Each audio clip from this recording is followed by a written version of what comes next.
It's the penultimate stage of La Vuelta a San Juan. 174.5 kilometres on an out and back route, starting and finishing on El Villicum motor racing circuit.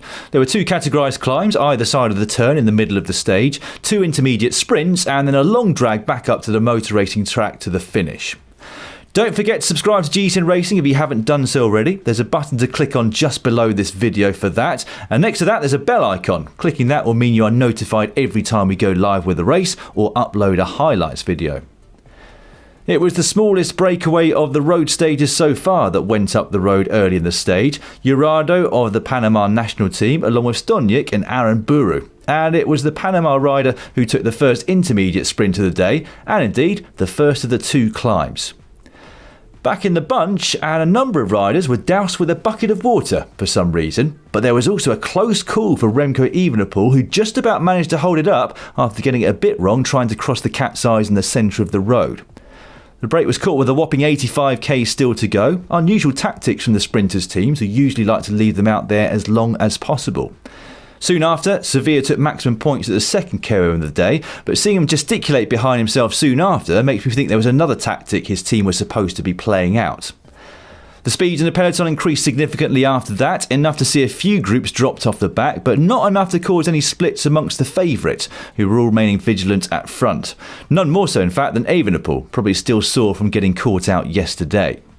Once things had settled back down, a quartet of riders broke off the front. Maestri of Bardiani, Di Renzo of Vinizabu KTM, Rosas of the Transportes Puertas de Coya and Fraser of the Argentinian national team. Their lead hovered around a minute mark for quite some distance, but coming inside the last 20 kilometres, the break was about to be caught. Everything was following the script today, and that script said that this was set to be a bunch sprint. A headwind on the long straight run into the motor racing circuit made things even closer and more nervous than they would have been otherwise. No team able to dominate things, and many of them trying to leave it as late as possible to bring their sprinter at the front. Onto the circuit, and the speed rose significantly. Confidence amongst the teams right up at the front of the peloton, riding for the Belgian sprinter Piet Allegaert. However, that pace obviously wasn't fast enough for this man. Zdenek Stybar launching an attack down the left-hand side of the road, an audacious move by the Czech rider, who immediately opened up a significant gap. UAE Team Emirates were reasonably quick to respond, as were Bora Hansgrohe, as they tried to chase him down.